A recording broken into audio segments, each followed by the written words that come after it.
It's 106 KMEL, your girl Shay Diddy here. Super excited to finally have Cordae. What's up? How y'all feeling? Man, I know I feel good right now. I'm excited for your show tonight. Thank you. I appreciate that. Now, when's the last time you've been to the Bay? Probably the last time that I had a show, which was like 2 years ago prior to COVID. So like January 2020 something. I know I've seen videos from your show and it's like fucking crazy. Like it's like you. mosh pits. The energy is ridiculous. How do you pull that out of your fans? Like how are you able to do that? Because that's not something that you actually get at every show. A lot of shows are like, okay, we cool, we got our flashlights going, but your fans are like rowdy. Yeah, you know, it's funny. A lot of people come to my shows and they're like, man, I don't expect you to be as turnt as you is, you know, but because, you know, people expect me to just be on some boom bap hip hop shit. But I like to turn up, man. And we got them records that induce those frequencies to just, you know, turn up and allow everybody to have a good time. So I like to go. I like to leave it all out on the stage too. I don't like to just rely on my production. Right. Because it's been a long time I ain't have production. I'm just now getting production. So when you don't got no production, you got to give it your all. You know, and so it just adds to it. You know, when you talk about records, it's a trip that you're talking about bars, right? And so you just came out with your new song, Chronicles, which I love, by the way. That shit, the first time I heard it, I was like, that's a fucking smash right there. Like, he got one. Nah, thank you. I appreciate that. I said the same thing when I made it. Really? Yeah, I did. Did you say I made it? No. When I made that song, I was like, wow, this is going to be big. It resonates, I think, differently, and it's a little bit different from previous records. Like, if you compare that to the track that you have with Lil Wayne, Sinister. Yeah, it's completely different. It's different. Yeah. And I feel like everybody on that song kind of gave their own perception of love and, like, their interpretation, and especially your bar when you said something about, I'm speaking my thoughts to you, but don't use it against me. Yeah, for sure. Don't use my thoughts as leverage. Exactly. And I feel like a lot of people do that, and that's like, that might have went over some people's heads. Nah, for sure. Definitely. You know what I mean? So how did that even come together? As soon as I made that record, I was like, yo, her. Funny enough, this before they ever did a record together. I'm like, yo, I'm going to put her and Dirk on this. As soon as I made it, I was like, yo, I'm going to put her and Dirk on this. And because her is like a very, very, like, she's from the Bay as well. Yeah. Shout out to her.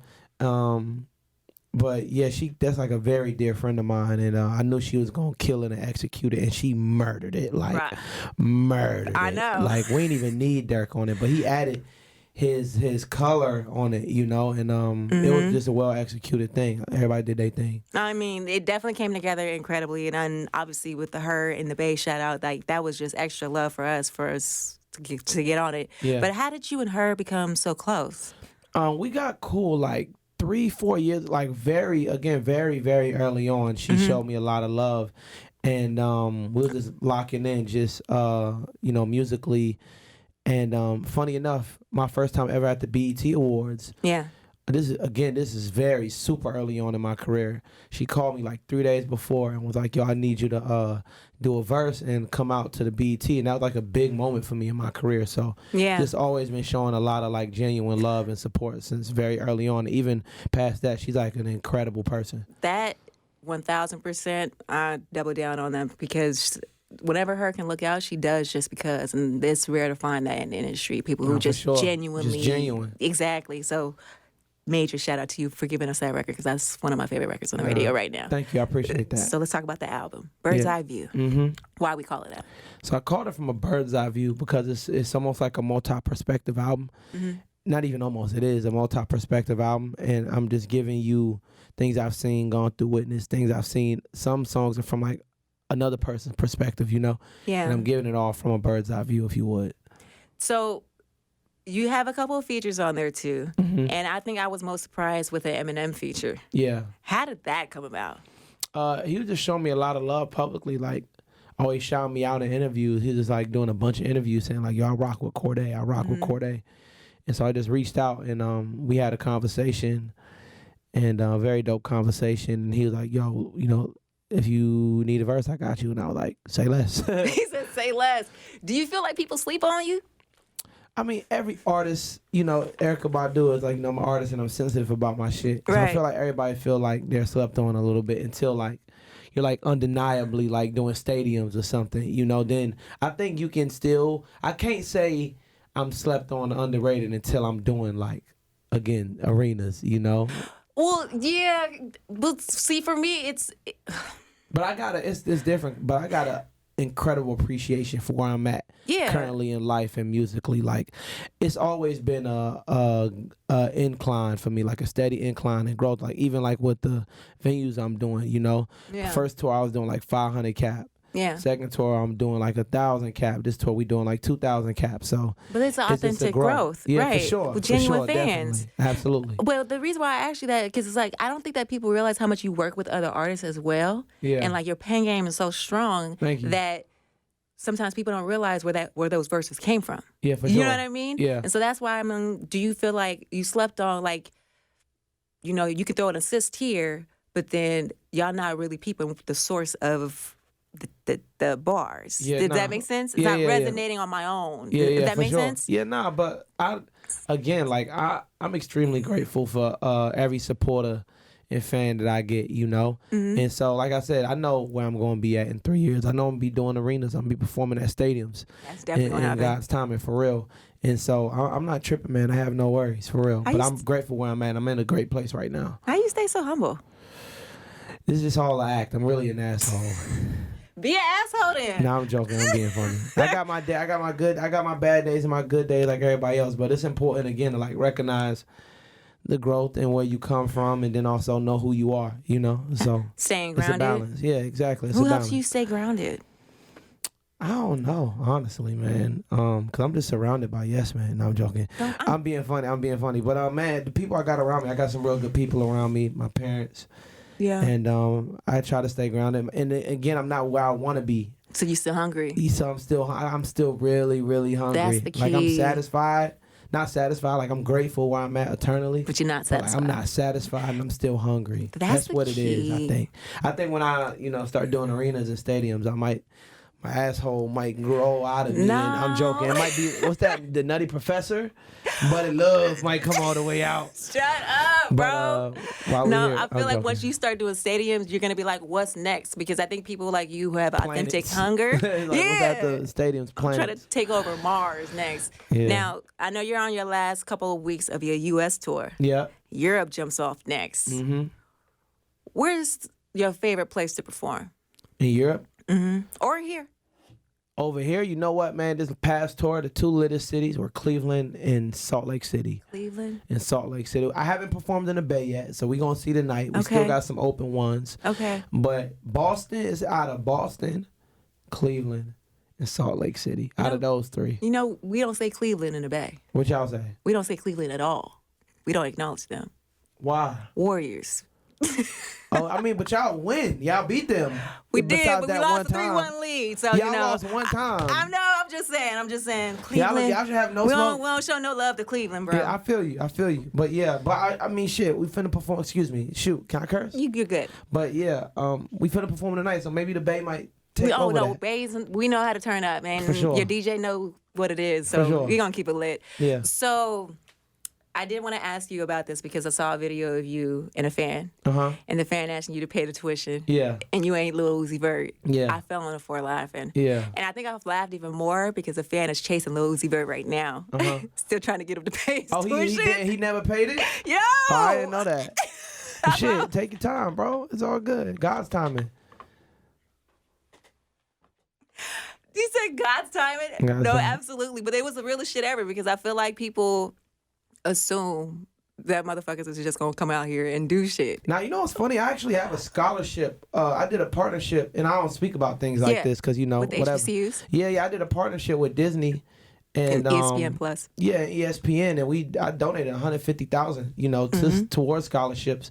And that fan, listen, I'm on stage, man. I'm a jokester, you know what I'm saying, by nature. But I'm gonna try to figure something out for that fan. Not his whole tuition. No, you can apply to the scholarship fund. The high level, the high level scholarship fund. Let's see what we can make it happen. What's interesting about that is that you started it off, and then they were like, "Oh, we're gonna match your donation too." Yeah, exactly. So. Which is super dope. You've always been on giving back to the community and doing your thing, so I appreciate you for that. I appreciate it. Another thing I wanted to ask you about, just because it's a hot topic right now. Okay. With everything that's going on in Ukraine. Mm-hmm. Obviously, we live in here in America, and we've also seen the news reports about them not letting Africans in. And of course, it's not surprising.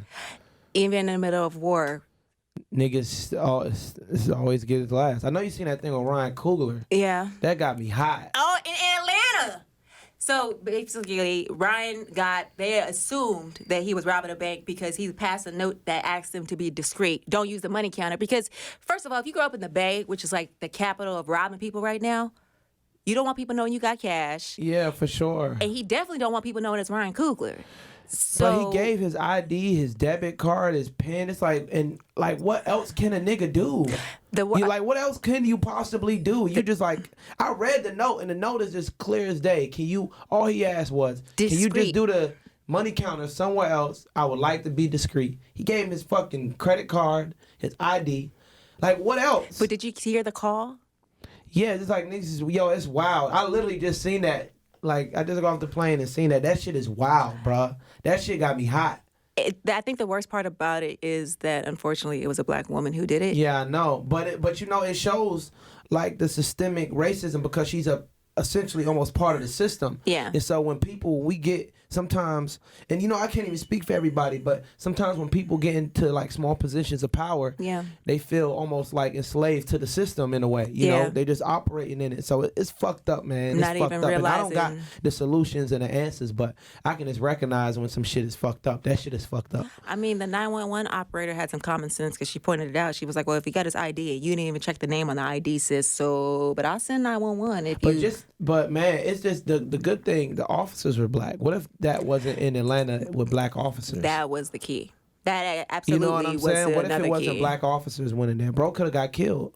I think that is a very good example of why Black Lives Matter matters, because people always try to say, what are you guys fighting for? This is a prime example of somebody being stereotyped who shouldn't have been. He did everything that he should have been, but still got fucked with and had the police called on him for absolutely no reason. Yeah, that's wild. And yeah, this is the world we live in. So I'm super excited for your tour. Congratulations on the new album, Bird's Eye View, out now. Absolutely. Thank you. I wanted to ask you, by the way, what did you think about Kanye dropping on his stem player? He's like trying to change the game right now as far as how like records are being awarded. You listen, I would invest in the stem player. Okay. I mean, listen, anything Kanye has attached himself. I made money with Kanye by investing in Gap for that one day. Yes. Imagine if artists were stocks and you invested in Kanye in 03. Like, you'd be a billionaire, you know? Yeah. So, I don't know, man. I mean, that man, in a lot of ways,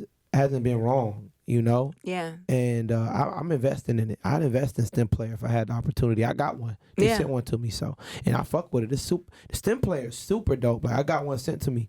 And it's very dope. Like, no bullshit. It's incredible. I'm not just saying that just so, you know, nigga. Yeah, nah, it's really dope. So, no, and it definitely is dope. He's definitely changing the game. It's just kind of nice to sit back and kind of observe how the way the music scene is changing, but Kanye's trying to push the needle in a different direction, away from the accolades of the Grammys or whatnot, more towards the culture of my fans, and this is what really matters. But for sure, that's a whole nother conversation. Absolutely. Now, before I let you go, is there any last words you want to say to the Bay Area? Because it's the first time you've been out here since the pandemic hit. We're getting back to normal. So they going to be lit tonight. Oh, yeah. Nah, man, listen, I got a lot of love. You know what's funny? My last show in the Bay, I brought out Antonio Brown. What? This is when he was playing for the 49ers? the Oakland, no, for the Oakland Raiders. So I brought him out. So I don't know why I just started that randomly. But I say that to say I always have a good time out here, man, both enjoying the city, the area, and the show is always lit. So shout out to the Bay Area, man. Well, appreciate you so much for coming through. Keep doing what you're doing. Yeah, so, and you know what's funny? Funny enough, you know, my DJ Dage is from the Bay Area. At the beginning of the Chronicles video, you know, it's his voice, and he says you're listening to 106 on Life.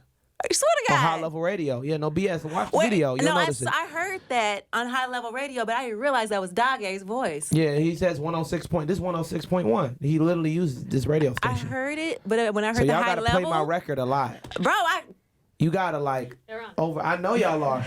I'm the one who does it. I know. You I'm the one on who it, get it. I appreciate it too. Trust me, I'm on it. And She was here when I heard it, and I was like, it's a fucking smash. Nah, thank you. And I appreciate too all the love y'all, you know, the station and just the area as a whole been showing me since like the very beginning of my career, like very, very early on. There's stuff like that I don't take for granted. And I really appreciate you for real, personally. Just stay you, stay authentic. That's one thing I will say is like the artists that I've seen who've made it and continue to make it are the ones who stay the same and just stay true to themselves. That's all I can be. Don't switch up. You know That's what I all mean? I can be is myself. That's it. We appreciate you for it. Thank you. Thank I you again appreciate for that. coming through. Your Thank girl y'all for Shay having me. Diddy, Cordae, it's 106 KMEL.